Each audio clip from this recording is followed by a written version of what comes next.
Welcome everyone, this is Prime Business with me, Pius Kojobaka.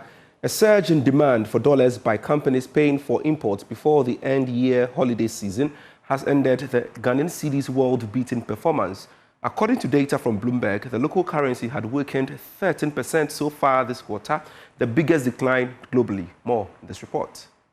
According to Bloomberg, the Cedi traded 0.1% weaker at 11 cedis 95 pesos to the dollar. On a year-to-date basis, it gained 23%. Ghana's import-dependent economy shifts in everything from food to machinery. Demand for products from abroad tends to increase toward the end of the year as businesses stock up before the Christmas holiday season. That erased some of the Cedi's 50% gain that was underpinned by a stronger bullion price and saw it ranked as the world's best performer in the 3 months through June. Some analysts say the central bank's inability to supply sufficient foreign currency to the market has contributed to the Cedi's current weakness. While Ghana's gross international reserves soared to a 3-year high of $11.1 billion by the end of June, the central bank won't deploy sufficient funds to fully meet demand for foreign exchange.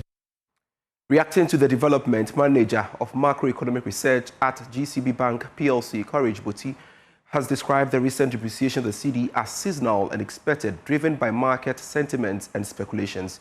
He however said the stringent measures being rolled out by the Bank of Ghana will restore sanity in the market.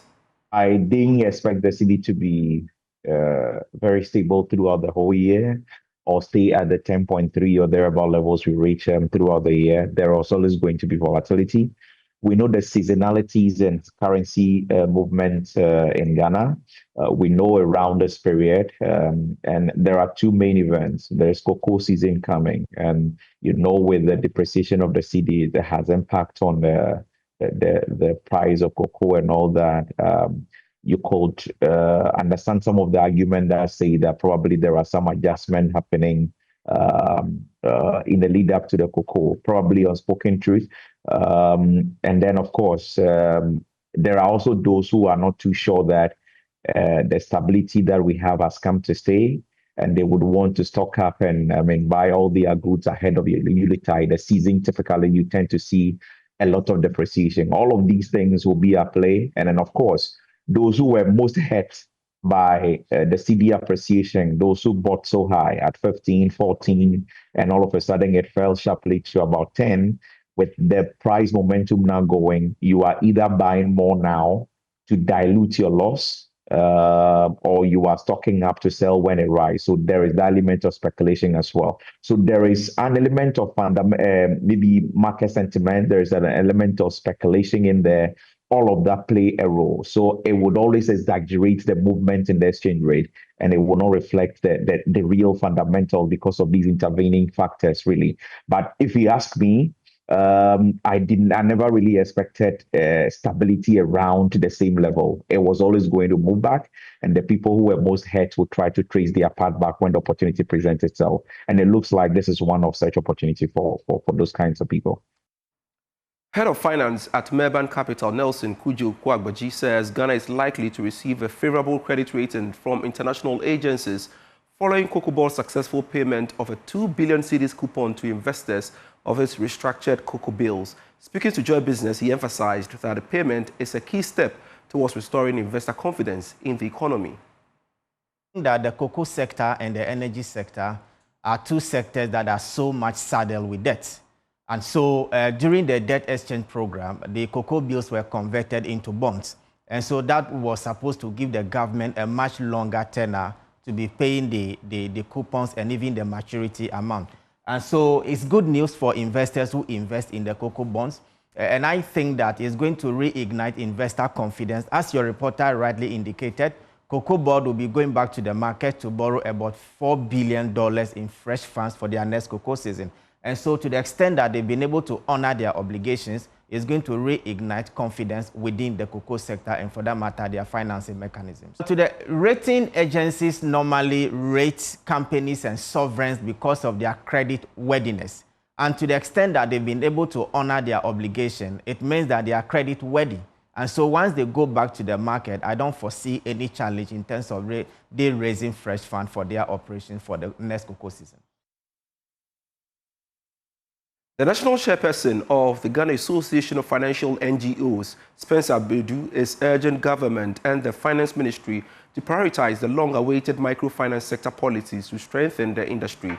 Speaking to Joy Business at the 8th Annual General Meeting and Symposium of the Ghana Association of Financial NGOs, Mr. Bedu said the policy is critical to addressing the challenges confronting rural and microfinance institutions. This policy has had its history. A long history. It's become cyclical. The policy was almost ready, a few years back, and it did not, get passed. It was worked on, and it's still in the stages of it being discussed. Let's pray that the next 4 years of the next government that we have will be able to prioritize that policy and get it in place, because policy should have come before regulation. But in our case in Ghana, there was regulation, before policy was put together. We still don't have the policy. So I would say, let government, let the central bank, let Ministry of Finance prioritize the policy and ensure that there's a policy that spells out clearly what microfinance is, what we need to do in there, and I think that will help the whole industry.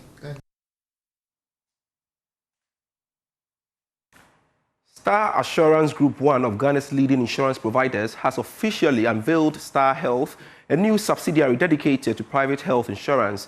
The move aims to boost private health insurance in the country. More in this report.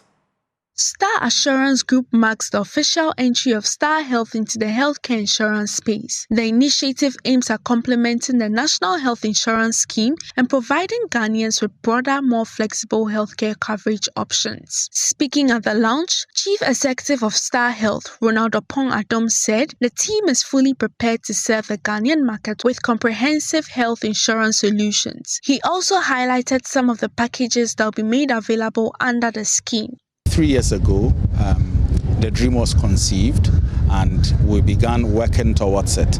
So Star Health Insurance has been delivering healthcare for the past 3 years. Today is an official launch to announce our presence to the Ghanaian market, that our doors are open and they have always been open for the last 3 years. At the moment, we have packages for corporates, organized groups, and for corporates and organized groups, to initiate a package, all you need to do is to have a minimum of 10 persons. Then you qualify for the corporate or grouping coverage. Then we also have coverages for families, or households, if I should put it. And that all you require is a minimum of 3 persons. Representing the Chief Executive Officer of the National Health Insurance Authority, Dr. William Omane Ajekum, who is the Director of the Private Health Insurance Scheme Directorate, congratulated Star Assurance Group on its new initiative. He, however, cautioned on licensed entities operating disguised insurance services to desist from the practice, stressing that the National Health Insurance Authority will not tolerate such illegal operations. Let me take this opportunity to sound a clear warning that the NHIE will not tolerate unlicensed entities attempting to run private health insurance in disguise, often under life insurance or other arrangements. Such practices put citizens at risk and undermine public trust, and the authority will not hesitate to enforce the law and bring such perpetrators to book. Beyond regulation, we also recognize and commend the Star Assurance Group for its broader contributions through health education, community programs, partnerships that support Ghana's overall health agenda. The launch of Star Health is expected to expand private health insurance options in Ghana, complementing the National Health Insurance Scheme and strengthening access to quality health care. To the telecom sector now, and digital marketing strategist Maximus Ametogwo has expressed doubts about the government's proposed merger between AT and Telecel Ghana, arguing that it is unlikely to boost competitiveness in the telecom sector. In an interview with Joy Business, he stressed the need for strategic interventions to ensure a level playing field within the industry. As an industry person, I don't think it's going to solve the problem or cure the problem that the minister wants to, cure. So for AT and Telecel, they all have their own peculiar issues why they are not market leaders. And of course, we all know the MTN is the one leading the market, even though they have a whole embargo on them as an SMP, a significant market power with a lot of restrictions, and they are still leading the market. So when it comes to AT and Telecel, somebody says we have 1.5 telecom service providers in Ghana, MTN and the other half, right? So I don't know to what extent merging AT and Telecel will create a competition, with MTN. MTN, I'm not sure any telecom service provider can compete with MTN at the current rate, even if you double them or put them together.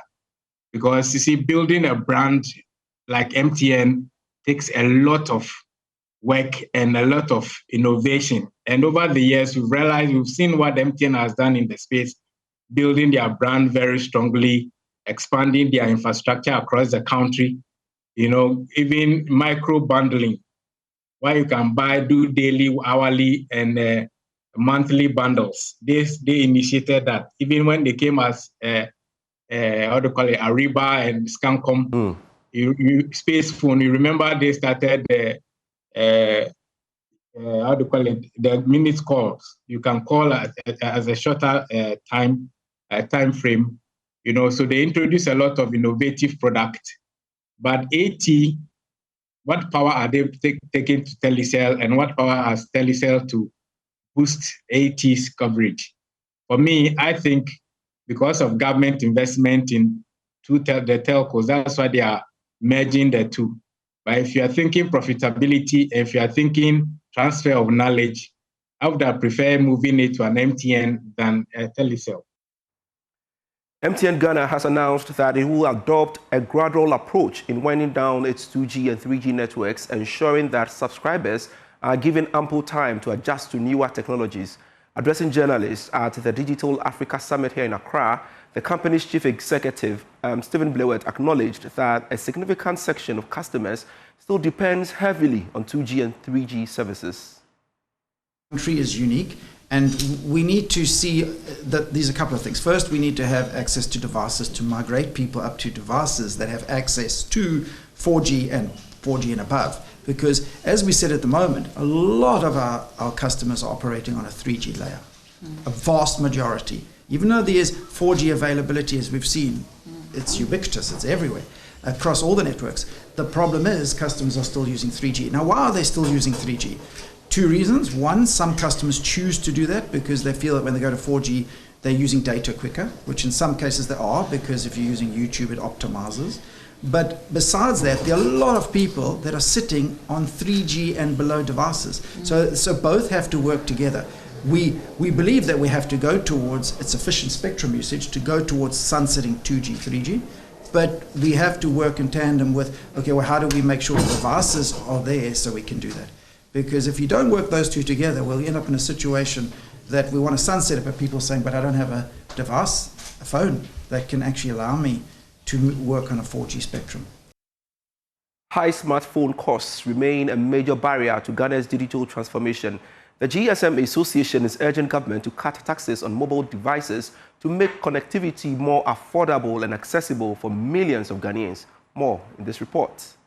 At the Digital Africa Summit organized by GSMA, its new report, Digital Transformation as a Catalyst for Ghana's Economic Growth, revealed that while mobile connectivity contributes 94 billion Ghana cedis, equivalent to 8% of GDP to Ghana's economy, a 62% usage gap remains, despite 99% 4G coverage. The report identified smartphone affordability as a key barrier. Speaking to the media, GSMA Senior Director of Public Policy and Communications, Caroline Mbugwa, urged governments to reduce taxes on smartphones and mobile devices to make them more affordable and accelerate adoption. One of the biggest barriers of mobile broadband adoption is the affordability of service and device.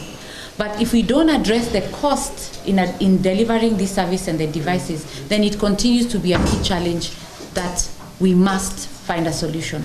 So what we are asking is the industry is prepared to support, because like I said, we require an ecosystem or a cocktail of solutions. Yeah. So bundling of services, for example, is one, and we have seen some countries trying a local assembly, which it has its challenges, and so on and so forth. So the industry is ready to support by providing innovative services. But we do need to see that initiative, bold step from government, where we see a reduction of taxes, specifically on smart devices and mobile services, so that we can see the costs come down. Echoing this sentiment, Chief Executive of MTN Ghana, Stephen Blewett, stressed the need for citizens to have access to the right devices. We're talking 68, 69% smartphone penetration. So that means just before we've started, let's round it up, you've got 32% of the population that doesn't even have a smart device.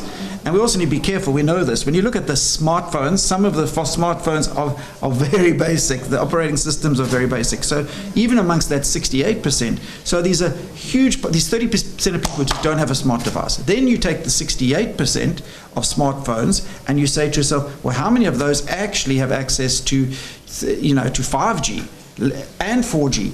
And that's why the minister kept saying, and the report says, we need to deal with this device issue. And it's an industry-wide thing we have to deal with, because otherwise there's no point in increasing. And as we heard, 6G will come and we'll be still sitting with 4G devices. We can't be left behind as a country like that. It's impossible. With the right reforms, the GSMA report concludes that Ghana is well positioned to leverage digital transformation as a catalyst for inclusive economic growth. Away from the telecom sector, the Deputy Minister of Transport, Dorcas Afo-Toffee, has charged the Women in Logistics and Transport, which happens to be the women's wing of the Chartered Institute of Logistics and Transport Ghana, to work together and create opportunities to dismantle barriers for women in the logistics and transport sector. The following report has more. The Maiden Executive Women in Logistics and Transport Forum 2025, which was on the theme Paving Your Path and Reaching New Heights in the Logistics and Transport Sector, focused on deliberating on ways to improve the contribution of women in the industry. Delivering her address, Deputy Minister of Transport Dorcas Afo-Toffee said unity among women in the transport sector will help them achieve greater heights. When you reach new heights, extend a hand to lift another woman, so that our collective progress becomes unstoppable, and I believe in that. As special guest of honor, I stand with you in this mission. Let us work together to create opportunities, dismantle barriers, and ensure that women in logistics and transport not only participate but thrive as innovators, decision makers, and leaders of tomorrow. May this forum ignite fresh ideas, strengthen networks, and inspire lasting impact. President of the Chartered Institute of Logistics and Transport Ghana, Engineer Makamwama, reiterated their commitment to ensure that women improve their competencies in harmony in the sector. High-level speakers who have come here today together and to give our young ladies who are into this profession the kind of know-how that they require, the kind of encouragement, the kind of technical abilities that they need, so that at least we can begin to dominate this industry with this gender as we find it.